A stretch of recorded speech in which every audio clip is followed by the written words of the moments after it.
Can you characterize how willing and open Drew Sanders was to playing inside linebacker after playing on the outside at Alabama? Yeah, he wanted to do that. He wanted to play on the inside. Obviously, we had opportunity with Henry and Drew Morgan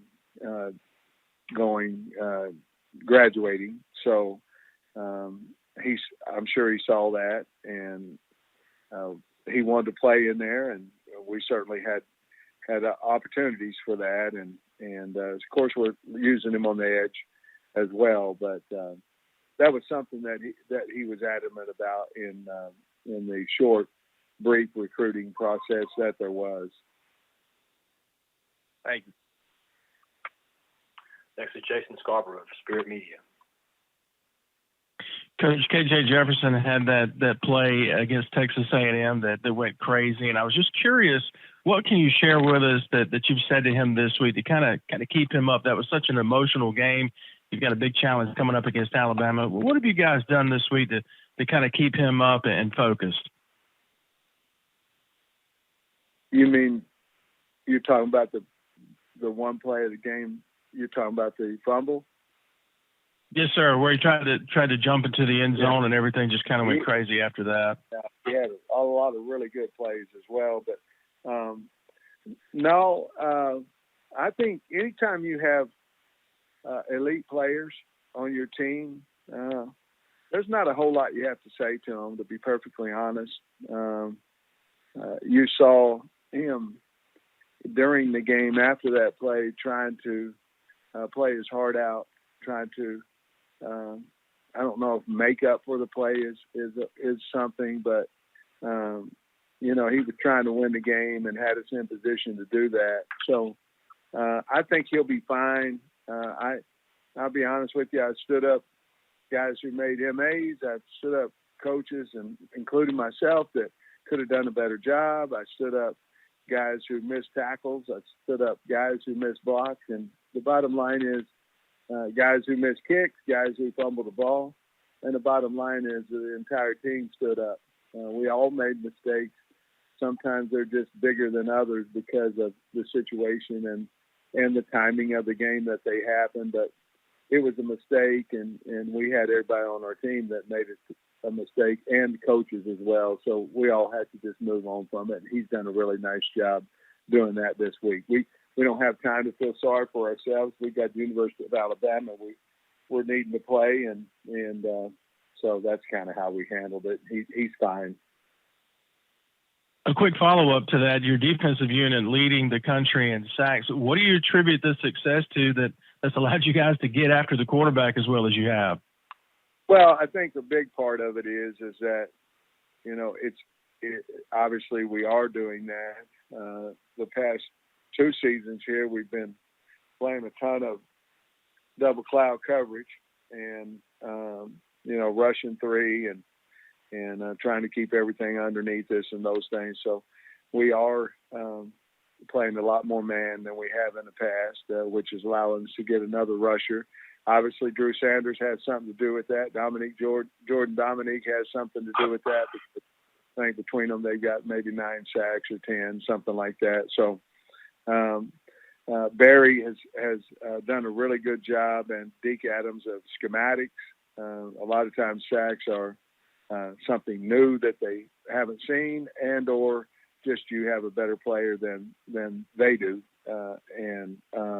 So they, in a nutshell, all those things have attributed to more sacks. Thank you, Coach. Thank you. Next will be Tom Murphy of the Arkansas Democrat-Gazette. Hey, Sam, when you look at the things that happen in games where Alabama has lost over the last whatever years, it's not been many, what things have to fall in place for a team to get a shot at beating these guys? Well, you have to play a really clean game. You can't turn the ball over. You have to convert situational football. You have to score touchdowns in the red zone. You have to make your 3rd and 1s. If you go for it and 4th, you have to. They're just a really good team that you can't make mistakes again, because if they do, they're like piranhas. they feast on that, and played them several times, and they're always well coached and disciplined. And if you're going to, they don't beat themselves. They obviously have great athletes, but I think a big key is going into the game believing you can win. I think there's not a whole lot of teams in the country that go into a game thinking they can beat Alabama. I may be wrong, but there's some, but there's not a bunch. And you have to have that belief, and then you have a chance. If you can get a whole team full of guys that believe they can win it, then you have a chance. You know, we were still at the practice viewing yesterday. Saw you guys kind of doing tackle circuits and ball security stuff. Do you feel like you're making progress on the open field tackling? Well, we sure are working on it. I can promise you that. It's a big emphasis for us as well this week of starting fast in the third quarter and hanging on to the football like you just alluded to, Tom. But you kind of got to wait till Saturday to feel like if what you're doing is working. We certainly are emphasizing it, and hopefully we'll be better at it. We certainly think we will be because we're practicing specifics. But I think you got to wait till Saturday to. A lot of that is closing air, closing cushion. You're going to be a much better tackler in a phone booth than you are, out on the highway. And so we've got to close the space down better as well. Next is Nick Alvarez of AL.com.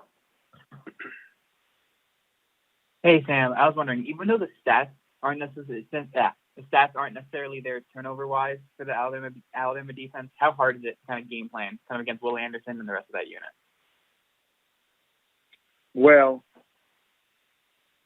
the game plan you can look at it as very similar to each and every year as long as Coach Saban has been the head coach at Alabama, because they're going to be very similar to what we had at Georgia because Kirby was there, and Dan Lanning at Oregon, and all these different people that's gone through Coach Saban's tree.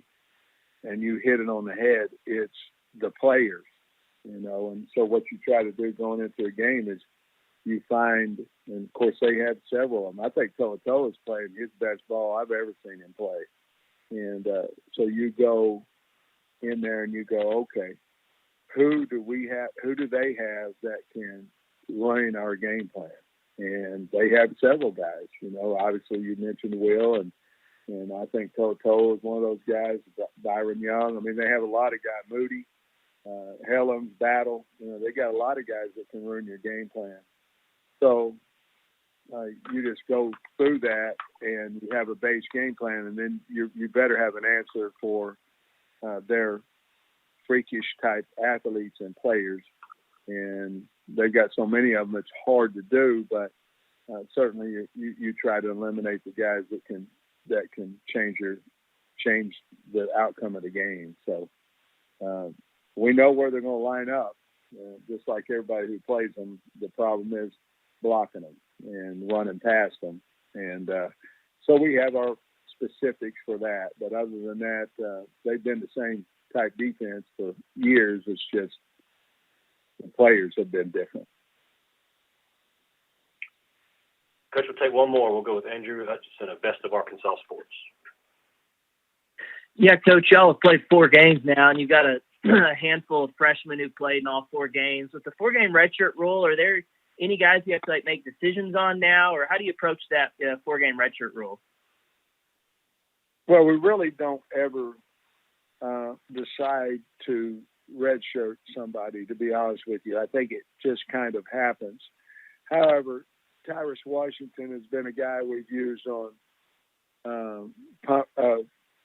kickoff return, and you and I both know that probably 85%, 90% in this league of the kickoff returns, you don't have an opportunity because you're kicking them out of the back of the end zone. So that would be the one guy that I have told our staff, hey, listen, let's take him off his special teams and if we need him to play tight end to win a game, then we will go ahead and do that.